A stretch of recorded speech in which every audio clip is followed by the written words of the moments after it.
L'invulnérable héros de Bollywood Salman Khan face à la justice. À l'annonce de la nouvelle, ils se sont précipités vers les grilles du centre pénitentiaire, et les chaînes de télévision ont reconstitué la cellule de prison où l'acteur a passé 2 nuits avant d'être finalement libéré sous caution. Jamais les télévisions indiennes ne se sont autant inquiétées des conditions de détention dans le pays. À sa sortie, un jet privé l'attendait, et l'empereur de Bollywood est apparu à son balcon à Bombay pour remercier la foule qui chantait et priait pour sa libération. L'affaire a fait grand bruit en Inde et même au-delà. Le ministre pakistanais des Affaires étrangères, Khawaja Asif, a déclaré que Salman Khan avait été condamné à 5 ans d'emprisonnement parce qu'il appartenait en Inde à une minorité, celle des musulmans. Son arrestation a également inquiété Bollywood, qui sait combien son nom à l'affiche est une garantie de recettes. Salman Khan a le regard un peu morne de Droupie et une carrure de lutteur. Dans ses films, il se bat de préférence torse nu, tire sur ses ennemis au volant d'un jet ski, de dos, en l'air, sans jamais les rater, et fait tourner les têtes des mécréants à 360 degrés d'un simple geste de la main. Salman Khan, c'est d'abord du muscle, de la testostérone et un homme au savoir inné. Toute ma vie a consisté en cela, je fais les choses avant d'apprendre à les faire. À cet égard, je suis unique, a-t-il un jour expliqué dans une interview. En Inde, c'est surtout dans les salles de musculation et dans les cabines de poids lourds que l'on trouve des posters à son effigie.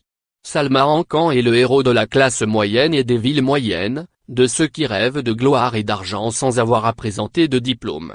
Ce qui fait beaucoup de monde. Lire aussi. Salman Khan, superstar de Bollywood, reconnu coupable de braconnage et condamné. Sur son profil Twitter aux 32 millions d'abonnés, la star se présente comme un acteur de film, un artiste, un peintre et un humanitaire fondateur de l'organisation caritative Bain Human. Il passe parfois quelques heures avec les déshérités, de préférence dans des bidonvilles, suivis de près par des photographes. Une manière aussi de détourner l'attention de son casier judiciaire. En 2002, il a été accusé d'avoir conduit en état d'ébriété et roulé sur un groupe d'ouvriers dormant dans la rue, tuant une personne et en blessant 4. Il a été acquitté en 2015 par la Haute Cour de justice de Bombay, mais les proches des victimes ont fait appel de la décision. L'ancienne Miss Monde et actrice Aishwarya Rai, avec laquelle il était en couple au tournant des années 2000, l'a accusé de l'avoir frappé et harcelé. Mais, à chaque fois qu'il est accusé de violence envers des femmes ou ses proches, Salman Khan explique être victime de son cœur tendre, de ses passions, de sa spontanéité, voire des femmes carriéristes qu'il utilise pour devenir célèbre. C'est d'ailleurs parce qu'il noyait son chagrin dans l'alcool qu'il aurait roulé sur ses sans-abri avec son Land Cruiser.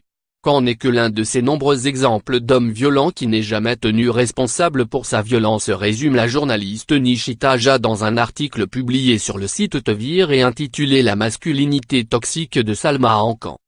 Dans cette affaire, le pays en a presque oublié les Bishnoïs. Les membres de cette communauté du Rajasthan ont été les rares témoins ou plaignants à ne pas s'être rétractés dans les affaires impliquant Salman Khan et à s'être battus jusqu'au bout pour que la mort de 2 antilopes ne reste pas un crime impuni. Personne n'est venu les applaudir. Salman Khan restera, quoi qu'il arrive, un héros.